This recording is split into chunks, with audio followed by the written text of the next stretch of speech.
You're watching Advisor Talk with Frank LaRosa. It's the only podcast offering unfiltered guidance and direct advice for anyone in the financial services and wealth management industry. Learn more today at eliteconsultingpartners.com/podcast. And now, here's your host, Frank LaRosa. Hey everybody, welcome to Advisor Talk with Frank LaRosa. This is your host, Frank LaRosa, and as always, I'm joined here by the president and the man of the hour, Dale Dempsey. What's up? What am I? The man of the hour. I was trying to think about an introduction. that was. Well, look, it's definitely a special hour. This is our 100th podcast, which is kind of, it went by fast. Fast. Yeah, it wasn't as easy as I thought it would be. Like, everyone's like, oh yeah, do a podcast. Yeah, just do it every day. Yeah, just do it every day. You should do one every day. Yeah. Right. Like, okay. We have advisors that we have to help move, so it's not possible. But it is our 100th podcast episode. We have, I won't say thousands and thousands of hundreds of thousands of downloads, which is great, or what they call them, downloads, but you're not downloading streams. I think that's the listeners and subscribers, which is great. Also on our YouTube channel, which is really growing in popularity. Thousands of subscribers there. So it's the same thing. Advisor Talk with Frank LaRosa. I know for me personally, I was talking to my wife about this over the weekend.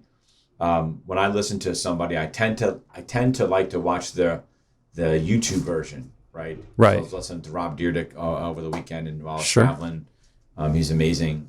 The ridiculousness guy, the Ridiculousness. TV guy, the skateboarder. Yeah.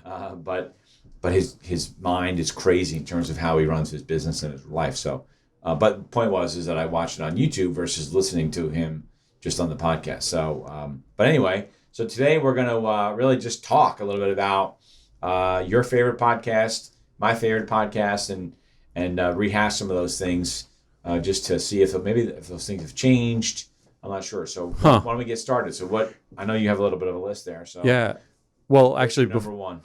Before I get into my number one, I just want to give a special thanks to everybody that's been on the show so far, all the participants, whether you gave us ideas for shows or you were on here yourself. It's been great. It's just a milestone. I can't wait to get to 1,000 now. But special thanks to all you folks who came through. Yeah, It makes it easier for us when people send in questions, topics they want to talk about. Just this way we can just talk about it, right? It's called Advisor Talk because it's really all about what advisors are talking about on a daily, weekly basis. So it's really not necessarily what we want to talk about. But yeah, it's been great, and I look forward to another 100. Yeah. Right. Hopefully we can pump out 100. Well, we're building out our new studio, which will be great. Oh, right. So you know what? I got our first little piece of can't really see it, but so we're designing this new studio, which is great. So now we don't have to sit in our makeshift, moving my office around. But that's going to be great, and I think that'll allow us to produce more episodes because it'll be ready to rock and roll. It's just been a great energy, so I'm really excited about that. Nice setting over there with the marketing team. Mm-hmm. These are people who talk to advisors all day long. That's the only thing that they do. Yeah.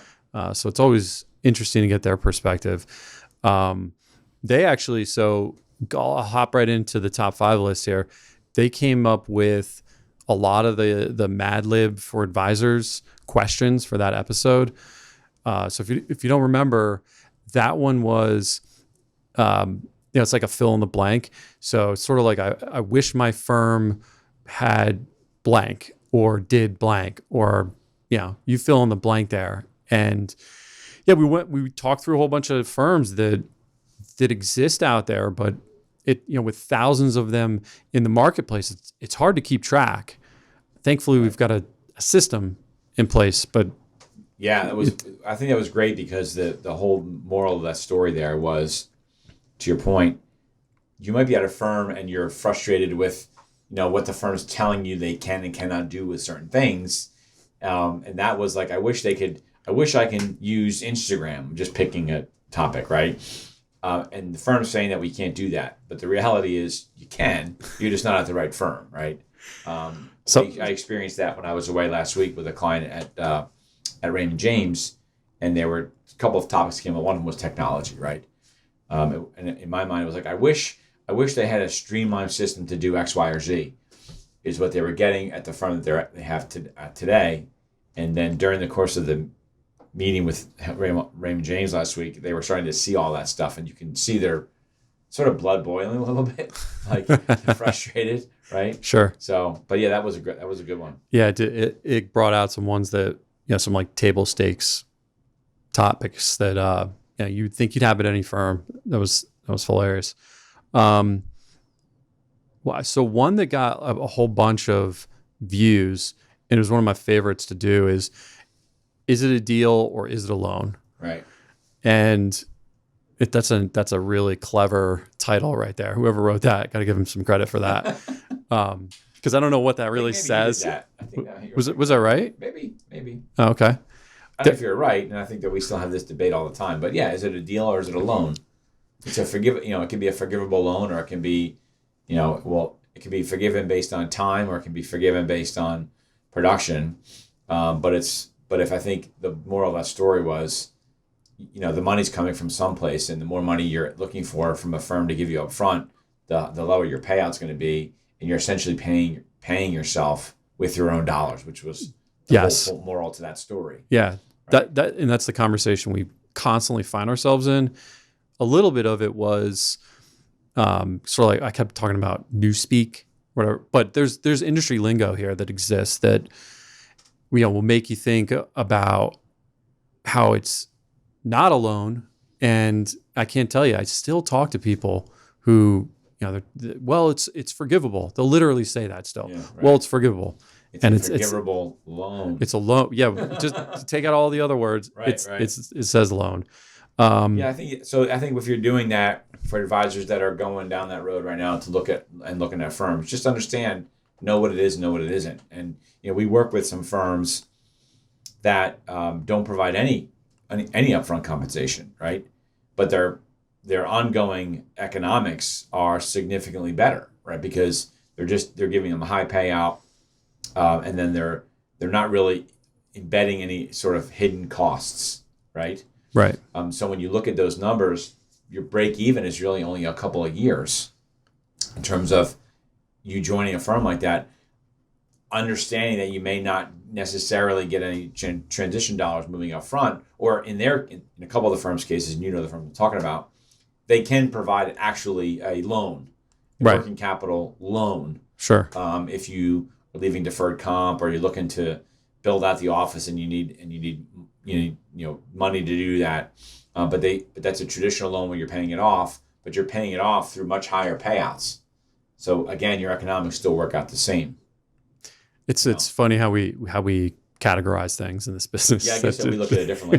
For me, it brings me to, I think my favorite episode, and we sort of did it on the fly, was the 1099 versus W-2. Oh, yeah. And that was one of those that's on my list too. Yeah.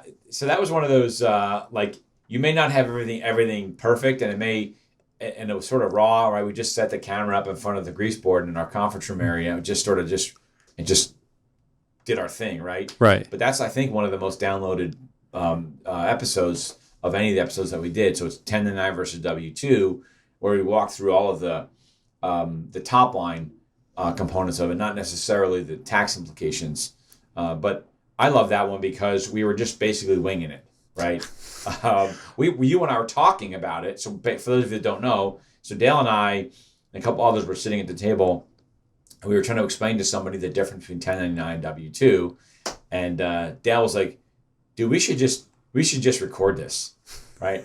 And so we just recorded it, right? It was raw. It wasn't anything special. We didn't have any lights or anything. The camera, the lighting was horrible, and but it's all about the content, right? That's what this whole purpose of what we're doing here is all about content. I was talking to my wife over the weekend, and she said, I think what people like about your podcast is that you're educating them on stuff, right? Yeah. And that's the most important thing. It doesn't necessarily matter what our podcast, I'll call it our makeshift podcast studio looks like here, which is basically crammed in my office, or the new podcast we're gonna do with a killer desk and some awesome chairs and some cool background, and I would say we're gonna make that our little playground. Well, that's what you do when you're a business owner and you're going through growth and expansion. You use the square footage you have. But yeah, look, that is the right setting for everybody? No. And it's interesting to go through the math on one of those things just to find out what it looks like. And I think it's a testament to where the industry is heading. Right. The fact that it's one of the most downloaded podcasts that we've done. It just goes to show you that, whether you're an entrepreneur, you're self-employed, you're an employee, there's consideration that goes into. I actually talked to an advisor yesterday about that because he wanted health benefits, and I said, well, then you'd have to be W-2, and he said, oh, you're right. You're right. I wasn't thinking about it. But what surprised me the most about that podcast, and what continually surprises me as the industry trends towards independence, right? Whether that's an independent broker-dealer or hybrid firm or a straight RIA, you sort of lump them all together, right? I was with a very sophisticated team last week, like really sophisticated, I'll just call it north of $6 million in revenue, right?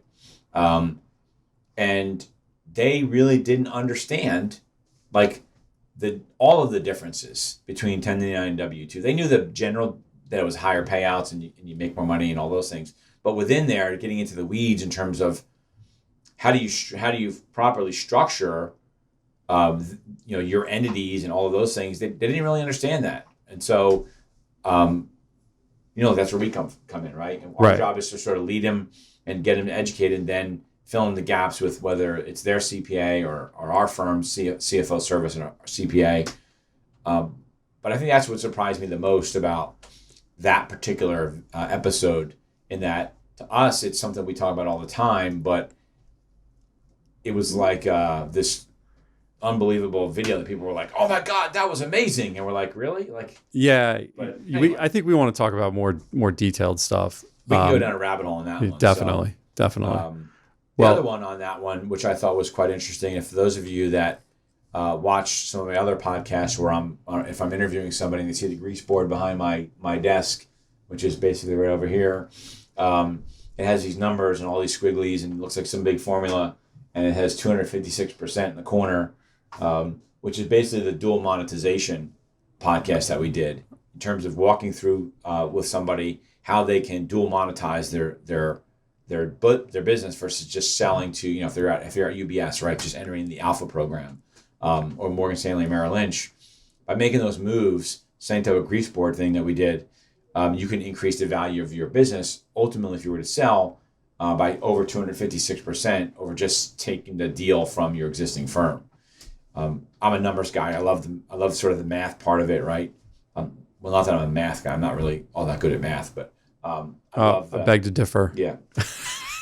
Well, maybe not as strong as I would like to be, but when it comes to P&L, I'm really strong in P&L management. Sure. Put it that way. Sure. So if the numbers work into a P&L, I know exactly what they are. Right. You must. Well, I'm loving all the private equity stuff that's going on, just from the standpoint that it's got everybody talking about their P&L. Oh, yeah. What's my P&L worth, right? Love it. And you're starting to see firms do really creative stuff all over the board, and deals like I've never seen before. And so it's interesting to see the evolution of that sort of thing. We're definitely going to do our next podcast will be, I think we're going to be addressing, which we talked about, really addressing that component, because I think things are changing in the space. I think the window is closing a little bit on some of those deals, and I think advisors should tread lightly if they're going to enter into that kind of that PE type of deal, because it sounds really good on the surface, but if you open up the hood and you get inside there, maybe not so much. But anyway, we digress. What about you? What's your next one? My all-time favorite is penguin costume. I actually went back and watched that just to see what that was. Yeah. And then I shut it off immediately. You're like famous because of that one.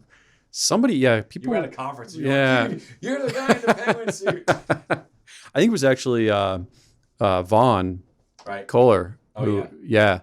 Who I know from Marte Syndicate and First Form, yeah. He was one of the ones who came up to me at the conference. He was like, "You're the guy in the penguin suit, right?" I was like, "Well, how do you know that?" Well, that was funny. That was a good episode, but not my all-time favorite. Okay, it's a shocker. So drum roll, right? What was your all-time favorite? The legal series you did with Brian Neville, which I thought had a ton of good information, and I think it's 4, and if you combine the other one, maybe 5 videos, something like that. Yeah. Legal perspective, advisor talk, legal perspective. Yeah. So it kicks off with, like his perspective on the things that you want to do when you're transitioning from a legal perspective, and just gets to things that you probably wouldn't necessarily think of, and gives some great case studies in what's going on out there. It's insight into an attorney that is one of the best, arguably the best in the business. And he really gives some great nuggets of wisdom that you should be thinking about. Even if a firm says to you, well, we handle, we'll have an attorney represent you, right? Well, I think what people need to know and what they've learned in those podcasts is that if the firm is paying for an attorney on your behalf, if there ever comes a time where there's an issue, right, that attorney is obligated to the firm, not to you. Right. And people don't understand that. So if there's an issue, somehow for some reason the firm is suing you for something, they think you took information or whatever, up to a point, the firm's attorney is going to go, hey, we're out. Like we have to represent, the LPL or Raymond James, wherever it is, right? Right. And so one of the takeaways was you need to have your own attorney. It may not cost a lot if there's if there's not much going on there. But if you have a large practice and there's multiple people and there's deferred comp and you're coming from a non-protocol firm and all these other nuances, or you have garden leave, things like that, you definitely should be talking to your own attorney. Best money you've ever spent. Listen, most of the times you're getting multiple millions of dollars to make your move. If it's going to cost you, 10, 20 grand, 30 grand, 40 grand, whatever the number is, it's going to be well worth the time. They typically don't run that much, but you're not spending $30,000, $40,000 unless they're helping you with your partnership agreements, your operating agreements, those types of things. Then it'll be a little more money. But when you're talking about just transition, I think people will be surprised how inexpensive it actually is just to have someone represent you that can give you their opinion. Anyway. Invaluable. What else? Rolling out the red carpet. Now this is the last one I had. This is all about the home office visit experience. This was a 2-part series. Fortuitous, considering I just came back from one. Oh, that's right. Right. Is that why? You know what? Actually, I wasn't thinking about that. Oh, okay, good.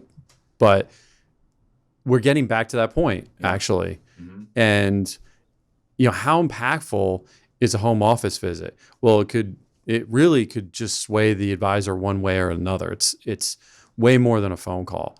Right, so you've already got to the point where you've got their interest enough that they'll come and visit you at your office of operation.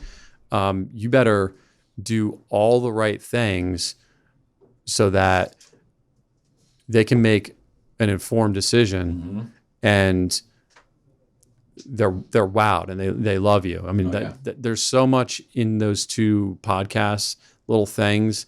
And for the advisor too on that side. We came from, again, I just spent 3 days down in St. Pete at Raymond James with one of our large clients, and it was great and all that stuff. I mean, going into that, it was good. They had a sense of sort of where they thought they wanted to go, but they weren't really sure.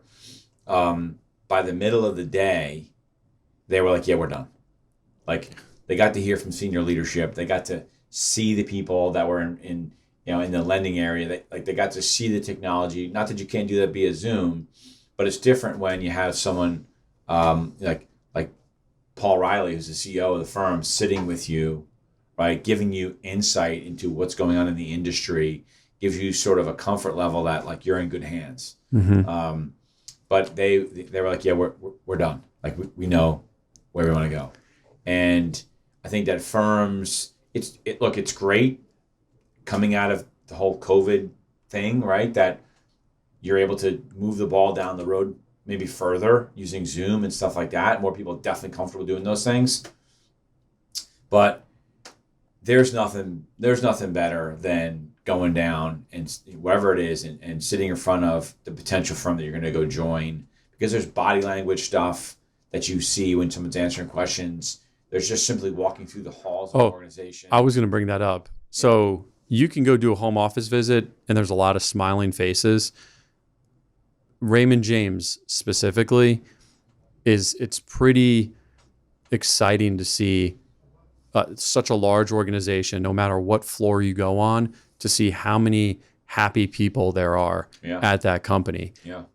And you don't pick that up on a Zoom call. Look, this isn't a Raymond James pitch, right? But the fact of the matter is, if you have a great firm culture and you do, or you believe you do, right, and it's in your core, you should do whatever you can as a firm to try to get your potential advisors out to your company, whatever it's going to cost. It's worth every penny, because if you really believe that you have the best, then you should be doing that. And coming out of COVID, I think firms need to step it up again. And but that podcast was really partly about firms that do it well and some firms that don't do it well. We talked about that. Right. There are some firms that I've been on a couple that were just awful. Sure. And so, it's sort of my job to give that feedback to any firm that we work with. Like, hey, listen, here's what our experience was. I mean, I say our client and me, I'm on the same side of the table. But I think that was a good one. So if you're a firm thinking about those things, you should go listen to that, right? But I also covered, what advisors should be doing when they're going on a home office visit. So you want to check that out as well, because there's things, like to your point, like everybody can be great in an interview, right? And they're pitching who they are and this is what we do for you, right? But behind the scenes, there may be some things missing. Years ago, we had a firm cancel a home office visit with an advisor based on some just kind of the advisor's appearance, tardiness, and a couple other things. Oh yeah. So I remember that. It was, I don't know. So it was a little eye-opening, I guess, in retrospect. Yeah. It's been years and years since I even thought about that. But it's, you listen to the podcast. It's got a couple good tips in there. And again, this happens to be a Raymond James story, but this was about 6 years ago. And it was a over $10 million producer. And I said to him, listen, when you go there, they're interviewing you too. So just be mindful of that. And a few days later, I get a call from Tosh Elwin, and he says, hey, man, we're going to pass. Mm-hmm. We're going to pass. Right. And this I remember this. Yeah. Yep. This advisor, went and was cocky and, complained, why didn't they fly me down first class? And, even though, like, nobody at Raymond James, not even Paul Riley, flies first class unless it's on their own dime. They picked, like, they didn't even send a car for me. Well, that's because the president of the firm picked you up in his own car. Like culturally, he just didn't fit. And that's what these firms are looking for, right? And it was a $10 million producer. So I applauded them. I wasn't happy that they said no, but that's the reason why we have so much success with them, because of the culture. So anyway, so one of the ones that I'll jump in here. I think one of the ones that I like, almost like it's a sentimental reason, right? Was what does your mailbox look like? That was like our first one. So was that first one or two? I think I tried to find that one because that was the one that I thought of instantly too. Yeah, like that's a classic. So yeah, so what does your mailbox looks like? And that was us winging it. That was us trying to figure this whole thing out here, right? And that was really about, and I guess it's fortuitous. Also, that's the word of the day, I guess. Is now we're getting back to clients coming back into your office and recruiting and things like that. So paying attention to what your office looks like. So that episode, for those of you that maybe didn't listen to it, you should go back, had to do with your client, right, experience. And if you're a practitioner or owner of a business and you're trying to recruit people into your office, what does that experience look like? I happened to go to an advisor's office one day and it was just awful. You wanted to leave. I wanted to leave. There was like, I'm like, I can't advise a client to come here, meaning an advisor client to join his office. Like he had an empty refrigerator just sitting in one empty office, and it was just not cool. Yeah, but to the mailbox thing, it's the first thing you see when you come up to a house. So Right. you want to make a good first impression, because what do they say about first impressions? It's Right. Well, I think it's everything. I think what got me going on that one is I had changed my mailbox because it sort of looked a little run down, and across the street, that we had a neighbor that their mailbox was run down, not a little. It was just run down. It was a nice house, and it got me thinking. Like, I wonder what's going on in that house. Like, what the house must be in chaos if they let their mailbox just basically like hanging there. And so that's what it goes to, right? If you don't have an organized office and the office environment itself isn't organized, what does that say about you as a professional? And when clients come in, they think about that stuff. And I think that if you're, like you could be a frugal individual. I'm not going to say cheap, but you can be frugal, but still be organized and clean, right? You don't have to work with what you have. Work with what you have. Yeah.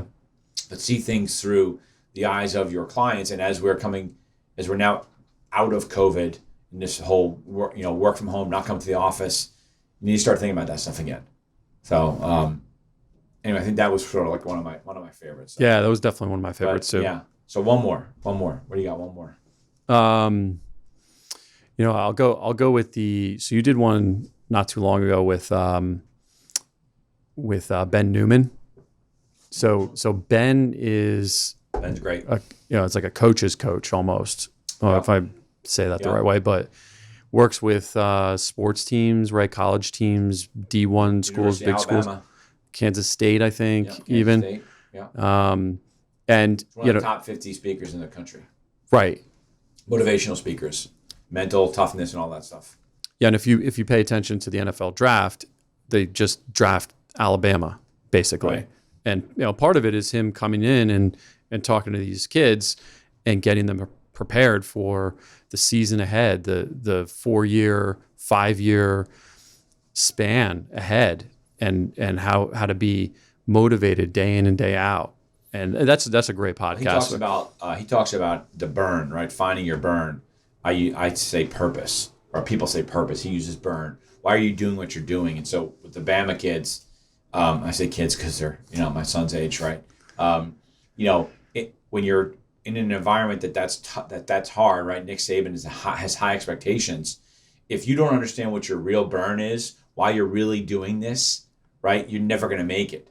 Mm-hmm. And that's, I think, what he drove home. And I know for us, we know what our purpose is, right? We know what our burn is, to deliver high levels of services to advisors that look to make a move so that they get the very best advice possible in making their move.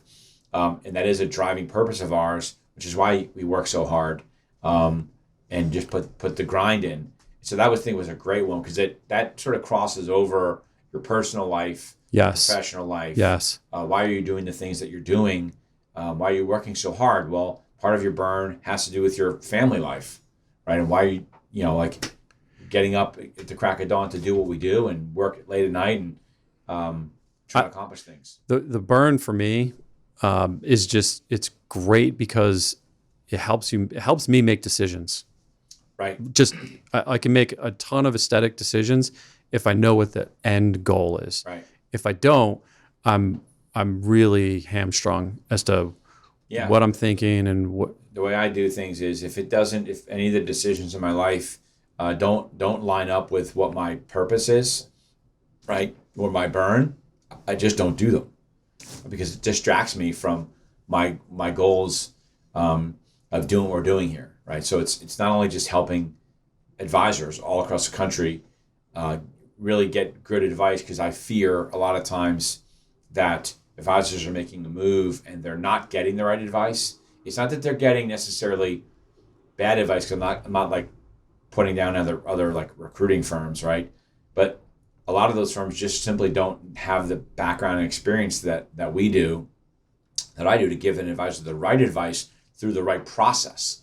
We really worry about when an advisor knows someone who knows someone, and so they're talking to some firm, but they're talking to them by themselves, and that's really the only firm that they're talking to. not understanding there's so many more options out there, right? So yeah, that might be an okay decision, but was it the best decision? And so I actually lose sleep at night thinking about those things, right?